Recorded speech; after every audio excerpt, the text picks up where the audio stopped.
हाय friends, अस्सलाम वालेकुम। Welcome back to my channel. कैसे हैं आप सब? आई होप आप सब बहुत अच्छे होंगे और आप लोगों की दुआओं की वजह से अल्हम्दुलिल्लाह हम लोग भी सब ठीक हैं। तो आज मैं आप लोगों के साथ शेयर करने जा रही हूँ मिनी गुलाब जामुन की रेसिपी।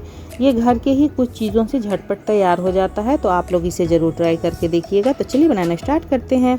तो देखिए यहाँ पर मैंने 1 लीटर फुल क्रीम मिल्क लिया है। इससे मैं छेना बनाऊँगी। तो पहले मैं इसे बॉयल कर लेती हूँ। तो देखिए मिल्क जो है वो बॉयल हो चुका है, तो मैं इसे चूल्हे से हटा दूंगी। 2 मिनट मैंने इसी तरह से रखा। उसके बाद मैं इसमें विनेगर डाल रही हूँ 1 टेबल स्पून। विनेगर से ही मैं छेना फाड़ूंगी। आप चाहें तो इसे नींबू से भी फाड़ सकते हैं। तो देखिए ये इतने आराम से फट चुका है। पानी बिल्कुल अलग हो गया है, सादा सादा पानी हो गया है। तो इसे अब छान लूँगी। तो छानने के लिए मैंने एक बॉल लिया, उसके ऊपर एक छन्नी को रख रही हूँ। छन्नी के ऊपर एक कपड़ा रखूँगी और उसके बाद इसमें डालूँगी छेने को। इससे सारा पानी जो है वो निकल जाता है। तो इस तरह से मैं इसे इकट्ठा कर देती हूँ। चारों तरफ से इसे मैंने इकट्ठा कर दिया। उसके बाद इसे मोड़ लेते हैं। छेने का जो पानी बचता है इसे आप फेंके नहीं, इसमें काफ़ी सारा प्रोटीन होता है। तो आप इससे आटा गूंथ सकते हैं या फिर इससे आप ग्रेवी वगैरह में भी डाल सकते हैं। तो इसे मैं स्टोर करके फ्रीज में रख देती हूँ ठंडा होने के बाद। और ये जो छेना है उसमें थोड़ा सा पानी डाल देंगे ताकि इसमें जो भी खट्टापन होगा विनेगर का वो सारा निकल जाएगा। तो इस तरह से इसे निचोड़ लेते हैं थोड़ा सा। उसके बाद इसे बांध देंगे, बांध करके लटका करके आधे घंटे के लिए रख देंगे ताकि सारा पानी निकल जाए। आधे घंटे बाद मैंने इसे एक बाउल में रख लिया है। ये काफ़ी सॉफ्ट सा बना है, आपको मैं दिखा रही हूँ। देखिए ये काफ़ी सॉफ्ट है। और देखिए यहाँ पर मैंने खोया भी बनाया है 1 लीटर मिल्क से ही। तो ये होममेड है, इसकी रेसिपी मेरे चैनल पर अपलोड है, आप लोग देख सकते हैं। 1 लीटर मिल्क से मैंने बनाया छेना, 1 लीटर मिल्क से मैंने बनाया खोया। और ये मैंने हरी इलायची का पाउडर लिया है। यहाँ मैं चाशनी बनाने के लिए ले रही हूँ 1.5 कप शुगर। इसमें मैं 1 कप पानी डालूँगी और इसे पकने के लिए रख दूँगी। चाशनी अच्छे से मेल्ट जब हो जाएगा, इस तरह से थोड़ा चला देते हैं। तो ये देखिए इस तरह से मैंने चला दिया।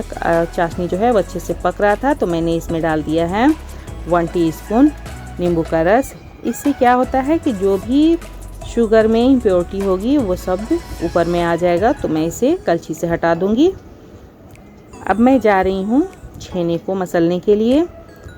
तो इसे मैंने एक थाली में डाल दिया और इसे हथेलियों के सहारे से मसला जाता है। तो बस इस तरह से आप इसे करते जाएं, बहुत आराम से ये चिकना हो जाता है। तो इस तरह से आप देख रहे हैं कितना चिकना सा हो गया है।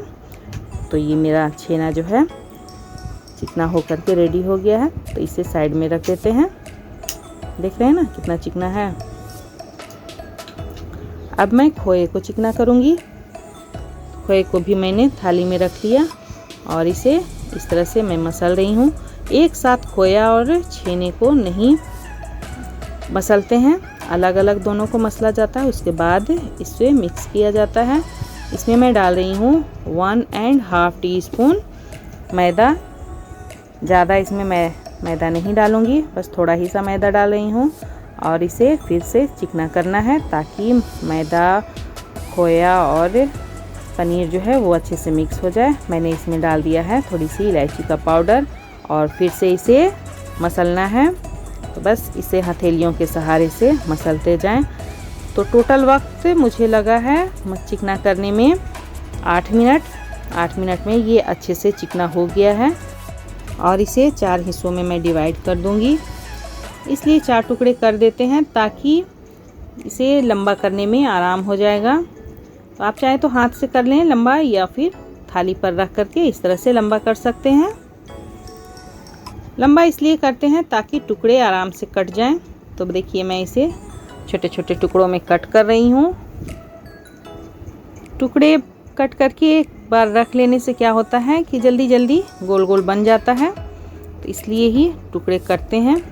इधर चाशनी भी रेडी की पोजीशन में है। तो ये चाशनी जो है वो काफ़ी चिपचिपी सी बनी है। मैं आपको दिखा रही हूँ ये कितनी चिपचिपी है।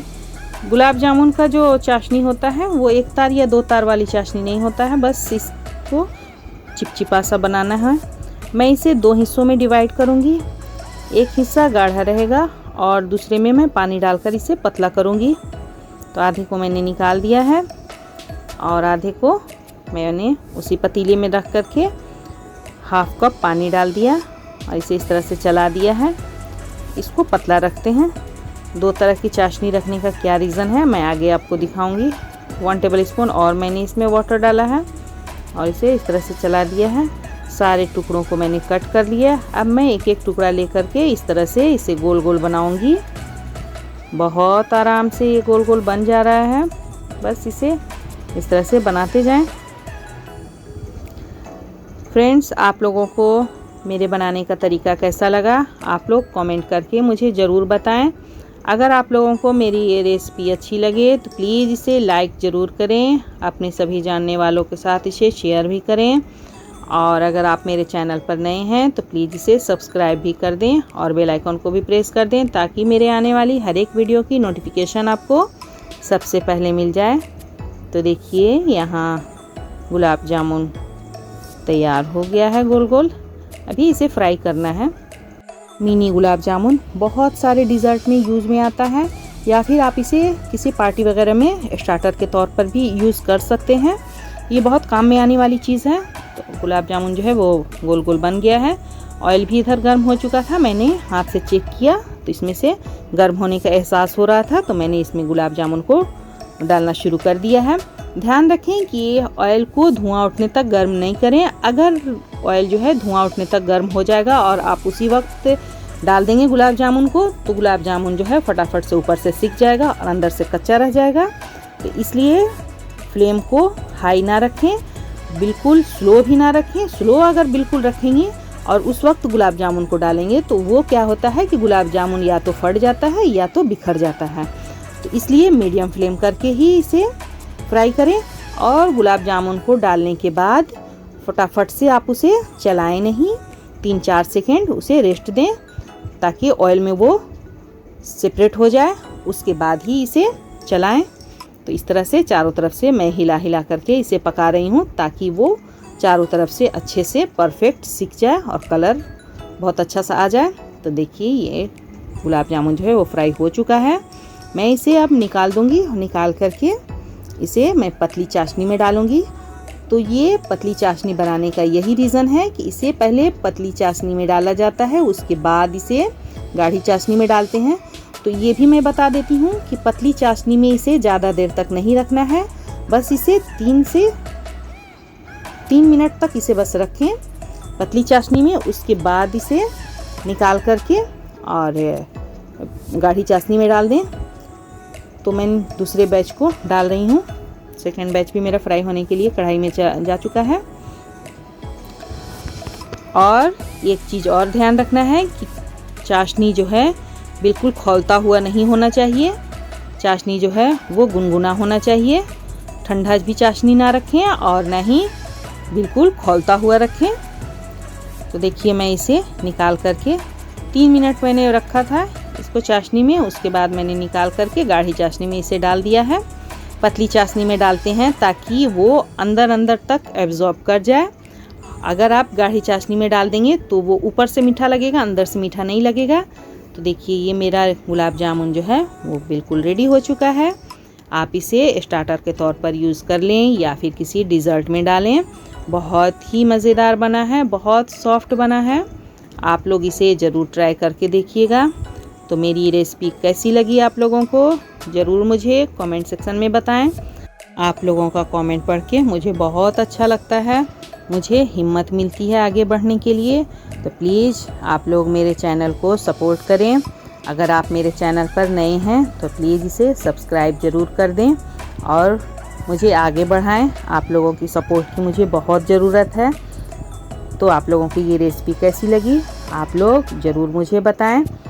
तो चलिए मिलते हैं एक नई और आसान सी रेसिपी के साथ। अपना ख्याल रखिए, दुआओं में याद रखिए। Thanks for watching, take care, अल्लाह हाफिज़।